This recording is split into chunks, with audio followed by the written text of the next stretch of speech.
എങ്ങനെ ധൈര്യം ഉണ്ടായോ ഇതുകൊണ്ട് ഇവിടെ വരാൻ? പറഞ്ഞല്ലോ ഒരു അബദ്ധം. അബദ്ധങ്ങളുടെ ഒരു ഘോഷയാത്ര തന്നെയാണല്ലോ നിന്റെ ജീവിതം.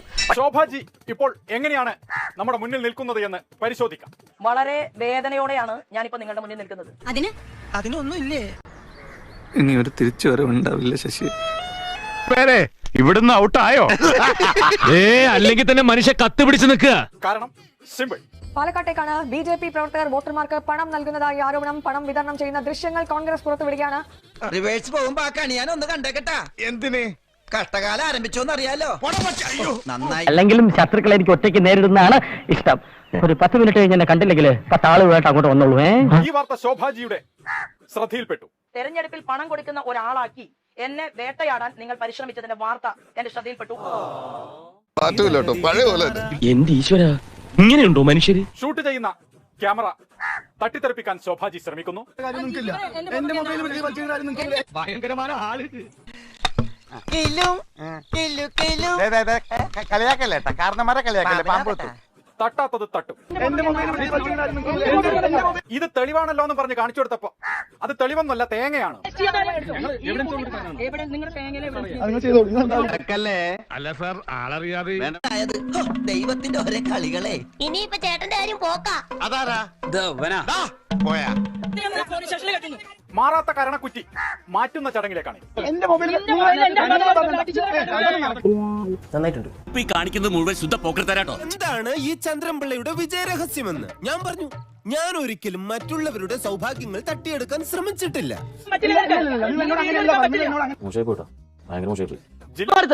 അതങ്ങനെ വിടാൻ പറ്റുമോ ബ്രദർ? അതെങ്ങനെ വിടാൻ പറ്റും? തെമ്മാടത്തിലൊന്ന് ഒരിക്കൽ പറഞ്ഞാ മതിയോ? ഇവിടെ എന്താ ചോദിക്കാൻ പറയാനോ ആളില്ലേ? ജില്ലാ കളക്ടർ എന്താ ശോഭാജി പറഞ്ഞേ? സത്യം പറയട്ടെ, ഇന്ന് വരെ അങ്ങനെ ഒരു സംഭവം ഉണ്ടായില്ലല്ലോ. ഇപ്പൊ എനിക്ക് അങ്ങനെ തോന്നി. പറ. ജില്ലാ കളക്ടർ എന്നോട് പറഞ്ഞത് ഇന്നലെ തന്നെ ശോഭാ സുരേന്ദ്രൻ പൈസ വോട്ടർമാർക്ക് കൊടുക്കുന്നതായിട്ടുള്ള പരാതി കളക്ടറുടെ കയ്യിൽ കിട്ടിയിട്ടുണ്ട്. ഭ്രാന്തുണ്ടോ? എനിക്ക് ഭ്രാന്തില്ലെന്ന് മറ്റുള്ളവരെ ബോധ്യപ്പെടുത്താനും സ്വയം തെളിയിക്കാനുമാണ് ഇത്രയും പറഞ്ഞത്. അമ്മ എന്താ പറഞ്ഞേ? ആ അമ്മ എന്താ പറഞ്ഞത്? പറഞ്ഞത് എന്താണ്? മണ്ണ് വാങ്ങാൻ പൈസ പോകണം പറഞ്ഞു. ഞാൻ പറഞ്ഞു കറക്റ്റ് ആണ്. കറക്റ്റ് ആണല്ലേ? എന്നെ കൊണ്ട് ജീവിക്കുന്ന വേറൊരു ഫാമിലി. എല്ലാം മനപ്പാഠമാക്കി കൊടുത്ത ആളുടെ മുഖഭാവം നമുക്കൊന്ന് ശ്രദ്ധിച്ചു നോക്കാം. മണ്ണ് വാങ്ങാൻ പൈസ പോകണം പറഞ്ഞു. ഞാൻ പറഞ്ഞു. അയ്യോ ചളമായി. എന്റെ നാക്ക് ചൊറിഞ്ഞു വരുന്നുണ്ട് കേട്ടോ. കുത്തിയെന്നുണ്ടല്ലോ. ശോഭാജിയെ നിങ്ങൾക്ക് പരിചയമില്ലെന്ന് തോന്നുന്നു. എന്താണ് നിലനിൽക്കുന്ന തെരഞ്ഞെടുപ്പ് ചട്ടം എന്ന് അറിയാതെ ആദ്യമായിട്ട് തെരഞ്ഞെടുപ്പ് പ്രവർത്തിക്കാൻ വരുന്ന ഒരാളല്ല നിങ്ങളുടെ ശോഭാ സുരേന്ദ്രൻ. ആളെ വേണ്ടത്ര പരിചയമില്ലാന്ന് തോന്നുന്നു. പച്ചവെള്ളം ചവച്ചു കുടിക്കണ പഞ്ചപാവം അങ്ങോട്ട് ഇറങ്ങിയില്ലടേ. ഇത് എത്രാമത്തെയാ? ഇതെന്റെ 10ാമത്തെ തെരഞ്ഞെടുപ്പാണ്. 9 തെരഞ്ഞെടുപ്പുകളിലും 9 പൊട്ടി. നീ ഇപ്പോഴും അത് മനസ്സിൽ വെച്ചോണ്ടിരിക്കണ? അതൊക്കെ അപ്പോഴേ മറന്നു കളയണ്ടേ? ഇനി അടുത്തത് കഞ്ഞിയായില്ലേ? ഈ സ്ത്രീ ആരാണ്? ഇങ്ങനെ കണ്ടാ മനസ്സിലാവില്ല, ഇങ്ങനെ കണ്ടാ മനസ്സിലാവും.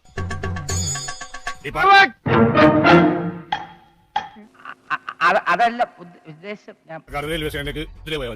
അല്ല ശോഭാജി, അവർ കാറിലുണ്ടോ? ഇല്ലല്ലോ. ഞാനും പ്രമേള ആ സ്ത്രീ എന്തുകൊണ്ട് കാർ കാണുന്ന ഭാഗം നിങ്ങൾ കാണിക്കാത്തത്? ആ ഭാഗം ഒന്ന് കാണിക്കാം.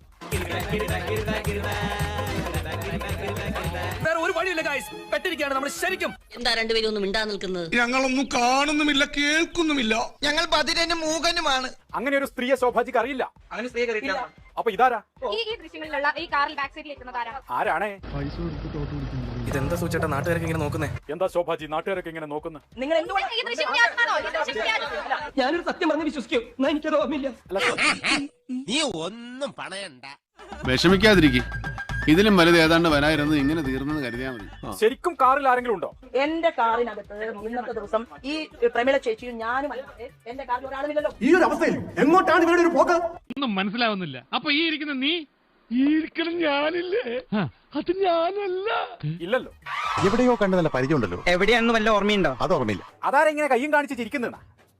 ആ ചേച്ചിയാണ് നേരത്തെ ആ പാവം അമ്മയുടെ മുറ്റത്ത് ദൃശ്യമായ നിഴൽ. ബാഹുലേൻ, നിങ്ങളോട് എനിക്കൊരു ദേഷ്യമില്ല. വിവരമില്ലായ്മ ഒരു കുറ്റമല്ലല്ലോ. അതെ. ആ സ്ത്രീ ഉണ്ടെങ്കിൽ എന്തുകൊണ്ട് വിഷയം പുറത്തുവിടൂ?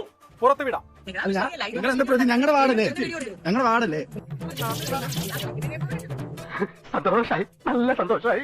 നമുക്കിട്ടെന്ന് വെച്ചല്ലേ പുറത്ത് വിട്ടിട്ടുണ്ട്. പിന്നെ എന്തുകൊണ്ട് അവർ കയറുന്നത് കിട്ടിയില്ല? എന്ന് ജില്ലാധ്യക്ഷൻ പ്രശാന്ത് ശിവൻ പറഞ്ഞു കൊടുത്ത് കിട്ടിയിട്ടുണ്ടായെന്ന്. മാറ്റി പറയാൻ പറ്റും. ഞാൻ പറയട്ടെ, ഈ ദൃശ്യം നമുക്ക് കാണാൻ പറ്റും, പക്ഷെ ശോഭാജിക്ക് കാണാൻ പറ്റൂല. ഒരു ഗംഭീര അടി നടത്തേണ്ടി വരും. കൂടെ വന്നോളാം. ഞാൻ നിൽക്കല്ലേ. ആ കാണാത്ത ഒരു സ്ത്രീ, എന്റെ കൂടെ യാത്ര ചെയ്യാത്ത ഒരു സ്ത്രീ. ഇനി മതിയൊന്നും പറയല്ലേ. ഒരു റീ എൻട്രിക്ക് ശ്രമിക്കുമ്പോ ആരംഭത്തിൽ അപമാനം. ഒത്തില്ല. ആ മൂപ്പര് ഒപ്പിക്കാൻ നടക്കുക. എന്റെ കാറിൽ ഇരിക്കുന്നതിന്റെ മുഖം മാത്രമില്ല, അമ്മയുടെ അരികിലേക്ക് നടന്നു പോകുന്ന മുഖമുണ്ട്. ഒരൊലക്ക കിട്ടുമോ? ഒലക്കയോ? ഈ കാണുന്ന നിങ്ങൾക്ക് സുഹൃത്തെ, ഇതിൽ ഒരു നിഴലാണ്. നിഴലാണത്. എനിക്ക് കണ്ണിന് കാഴ്ചയില്ല. അതെ, ഒന്നും കാണുന്നില്ല. ഇല്ല. ശൂന്യത. അതെന്താ നിഴലിന് മുല്ലപ്പൂവൊക്കെ മാറാത്തത്? മാറിയില്ലേ, അപ്പൊ നിഴലിന് മുല്ലപ്പൂവൊക്കെ വരും. ഇപ്പൊ എല്ലാ കുരിശും എന്റെ തലയിലാ. ഒരു കയ്യബദ്ധം നാറ്റുകരുത്. ഞാൻ കട പറയട്ടെ. ഭാരതീയ ജനതാ പാർട്ടിയോ പാർട്ടിയെ പ്രതിനിധിക്കുന്ന ഒരാളോ അവിടുത്തെ ആ അമ്മയ്ക്ക് പൈസ കൊടുക്കുന്നതിന്റെ ഏതെങ്കിലും ഒരു വിഷ്വൽ നിങ്ങളൊന്ന് കാണിക്കാമോ?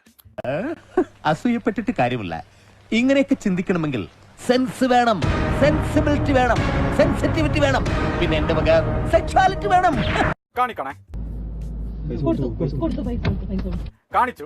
ഇപ്പം ഓവറായി പോയല്ലേ? വെറും ഓവറല്ല, മുഴുവൻ ഓവറായി. നിനക്ക് പറ്റിയൊരു പണിയുണ്ട്. അതാ ഞാൻ പറയുന്നത്, അതാണ് അന്വേഷിക്കേണ്ടത്. ഞങ്ങളുടെ ബുദ്ധി ചീറ്റി പണ്ടാറൊടുക്കി പോയി. കിഴക്കുന്ന് വന്നുമില്ല, ഒറ്റാലി കിടന്നതും. ഇനി എന്താണ് മാസ്റ്റർ പ്ലാൻ ജി? ഇതെങ്ങനെ ഈ വീഡിയോ ക്രിയേറ്റ് ചെയ്യപ്പെട്ടു എന്നത് ഞാൻ കേരള രാഷ്ട്രീയത്തിൽ തെളിയിക്കും. ഒരു തർക്കവും വേണ്ട. ഇനി നമ്മുടെ പരിധി ഈ നാട്ടിൽ വേവും തോന്നില്ല. ഓക്കെ, ആ നിഴലിന് പിന്നിലെ ശക്തിയെ എത്രയും വേഗം കണ്ടെത്തട്ടെ. ജനങ്ങൾ സമ്പൂർണ്ണ സാക്ഷരത നേടിയതാണ് നമുക്കടിയായത്. എങ്ങനെ? സാക്ഷരത നേടിയപ്പോ ജനങ്ങൾക്ക് വിവരം വന്നല്ലോ. ഒരു പണിയെടുക്കാതെ ഒളിഞ്ഞിരുന്ന് ഗോളടിക്കുന്ന ആ കഥ കേട്ടവന്മാരെ സൂക്ഷിക്കണം. കഴിഞ്ഞ ലോകസഭയിലെ പോലെ അവസാനം നമ്മൾ ജെല്ലിക്കെട്ടാവും. ഈ തവണ നമ്മൾ ജയിക്കും, ഉറപ്പാ. എല്ലാ തവണ ഇത് തന്നെ പറയുന്നത്. ഇത്തവണയെങ്കിലും ഒന്ന് വിരിഞ്ഞു കണ്ടാ മതി. കൈ കൊണ്ടുവന്ന് എന്താ വെച്ചാ എടുത്തോ, എന്നിട്ട് ഇറങ്ങാ. ഒരു ചുവന്ന സ്വിച്ച് കാണുന്നുണ്ടോ? കാണുന്നുണ്ട്.